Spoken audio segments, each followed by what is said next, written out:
Hi everybody, Monarch Oracle here. It's your daily pick a card reading for Saturday, July the 5th, 2022. And today I'm going to be using Kyle Gray's Angel Guide Oracle cards and Colette Baron Reid's Goddess Power Oracle cards. So I'm not that familiar with all the goddesses that Colette Baron Reid has in her deck. So I thought we would start with the angel cards first. So the message and then the goddess behind the message. And I apologize, but I'm going to have to read from the book a little bit when it comes to the goddesses, okay? So here we go. Close your eyes. Clear your mind.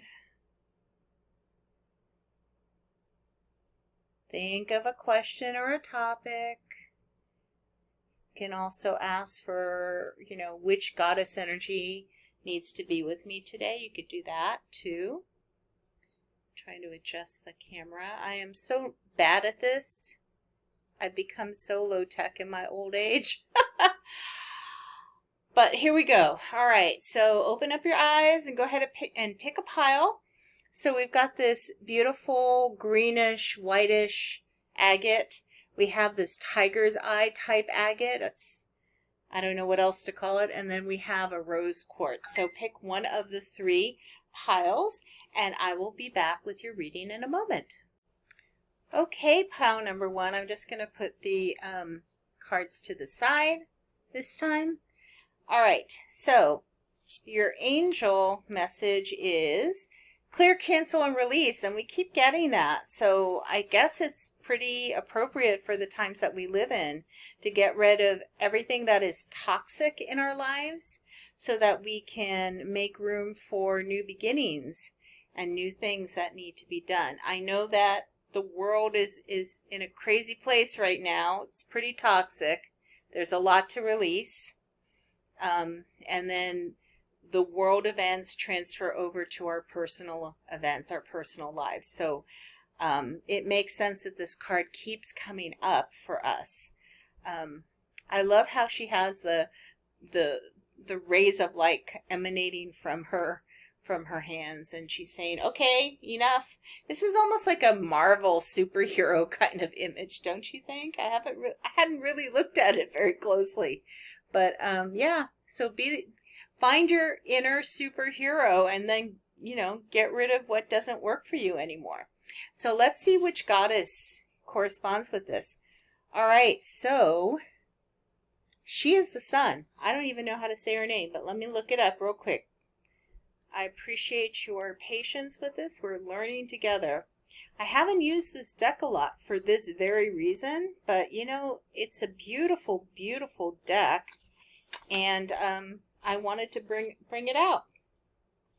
Okay, so the name of this goddess is,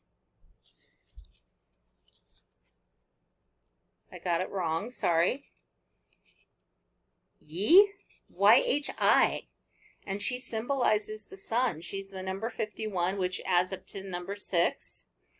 When you shine your light into the world, you will attract various people and experiences that match or challenge your commitment to being empowered.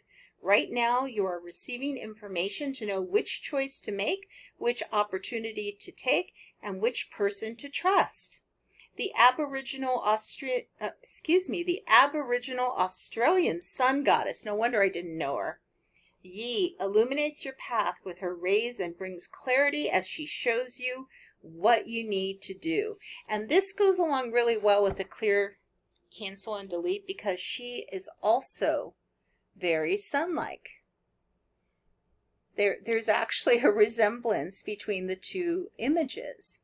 And so she's like, okay, after you've cleared, cancel, and delete, that's what she's about, then you can bring in the sun. You can bring the illumination, and then you'll know what to do next. So, wow, this is pretty powerful. Again, we're learning together. Kind of like it. All right, on to pile number 2. Alrighty, if you chose pile number 2, which is kind of the tiger's eye-like stone, your angel message is angelic protection. Very Archangel Michael type energy, sword of truth. So, you might feel like you need a little bit of extra protection today in whatever is going on in your life. Just always call upon your own personal guardian angels and Archangel Michael. He's always there for us. He seems to be everywhere at once, and you can't bother him too much. That's what I learned. So yeah, so don't be afraid to call upon the angels for protection. Now, let's see what goddess is going to be with you today. Humor, Azume, I think, and she's the number 50, so let's find out about her. Here we go. Okay. So when the joyful Japanese goddess of laughter and mirth, Azume, enters your day, be playful and cultivate good-natured humor. Laughter is the best medicine, and exceptional healing is available to you at this time. Keep your focus on fun and positivity, and see the humor if you can. Life is not meant to be all work and no play, all focus and no release. Humor fosters resilience and lightheartedness, alleviates emotional pain, giving a much-needed break from the burdens and speed of life. Sorry. maybe I meant speed of light. Now is the time for you to be silly, laugh more, and even take up laughing yoga. Yes, the world is serious, and your dreams and desires are too, but the goddess Azume reminds you to enjoy your life and have fun. So maybe the recipe for this need for protection, what I'm getting is whatever you feel you need protection from, just trust that it's going to come to you once you call upon your angelic team and your spiritual team and divine light and divine source, like the whole shebang. Once you call them in and ask for protection, just let loose. Just try to release the stress and the energy, the negative energy that's been around you, and do it through humor. So be silly. Do a silly dance. Do a Monty Python silly dance. There. I'm showing my age yet again. And just release the stress that way. Watch a silly movie. There's lots of silly movies on streaming services.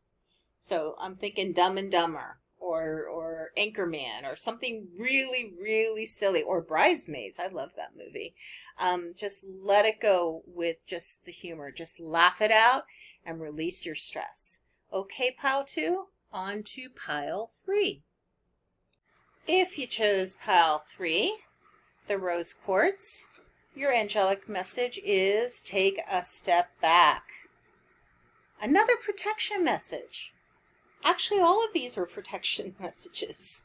Clear, cancel, delete, ask for protection, take a step back. I'm feeling that maybe this is larger than our individual questions. Maybe we all just need to kind of take a step back. Maybe we all need extra protection this week. Maybe we all are going to be in a very heightened, stressed out state this week. Goodness knows there's enough going on that would do that. So maybe that's why all of these messages are kind of the same. So let's see which goddess goes along with this message. Skuld, the future. My goodness. So let's see what the message is for this. Because again, another goddess I know nothing about. All right. So she is, I apologize, I got the wrong goddess again. Here we go. As you set your intentions for the life you desire, the Norse goddess Skuld comes to show you glimpses of your future. You experience these magical journey markers as flashes of insight and moments of inspiration, like an echo of something that exists in another dimension. It's fun when things turn out exactly as you predicted, but remember that the essence of your intention means more than its form. So, what I'm getting from this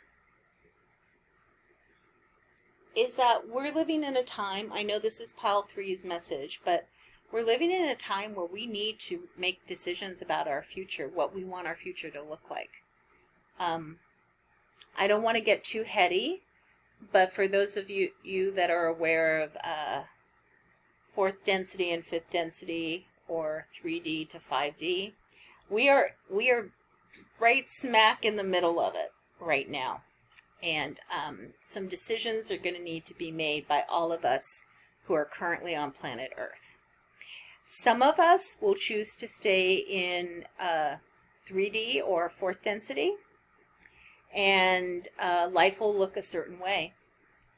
But if for those of us who wish to ascend, it's not going to be easy, and that's why I think we keep getting these like step back, take a moment, ask for extra protection, because we're going to need to make some decisions as to how we want to live our lives in the future, and where we want to live our lives in the future. So if we go into fifth density, then things are going to look very different. Again, not to get too heady, but we live in parallel time frames. There's all sorts of things happening at once at different energetic levels. And the best way I can kind of describe that to people is that when I lived in the Mount Shasta area a few years ago, those of old timers that watched my channel then, I found that I was living at a higher energetic level. Like Mount Shasta, good, bad, or indifferent, has this amazing magical mountain that raises everybody's energy level. So once a month when I went shopping, because there are very few stores, it's a very small town and kind of remote, I would go to the nearest city to do my shopping. I go to the big supermarket and the Target and everything and do what I needed to do. I found that when I was in the parking lot and getting out of my car, people would run into me. Like little kids would literally run into me. They literally did not see me. And I thought I was making all of this stuff up. And I really kind of had to figure out what was going on. And I realized after a while, I meditated on it. I asked my spiritual team, like, what was happening. Basically, because I lived in Mount Shasta, I was working off of a higher energetic level. And the people in the city that I was in to go grocery shopping were like in third dimension, and I was in fifth dimension. So they literally did not see me. That so freaked me out. And so once I realized that was happening, I made it a point that as soon as I got out of my car in the city I was in, and there was a city to the north and a city to the south, I would start talking to people, basically bringing my energy down to the level that I was at in that town, in that city. So that's what I think this is all about. We can choose our future. There's nothing wrong with staying in third dimension or fourth density, whatever you want to call it. There's nothing wrong with that, but that has one timeline connected to it. If you choose to raise your vibrational frequency, you're going to have another timeline connected to that. One is not necessarily better than the other. So I think that's what this reading for everybody is ending up being. So that's what I have. I know this is a long reading. I apologize. What I want to say is I really appreciate Colette Baron-Reid doing a goddess deck, even though I don't know most of these goddesses and I struggle terribly with this deck, because a lot of us started doing oracle cards because of Doreen Virtue, who has moved on to other things. And she really chose just a select few number of goddesses, and people got really familiar with those goddesses, and started kind of doing readings based on her perception of those goddesses. And I'm really sorry she never did a lot of research in connection to her oracle cards. If she wasn't doing an angel deck, then there wasn't a lot of research that she was doing putting things together. I know she did Ascended Master deck as well, and a lot of those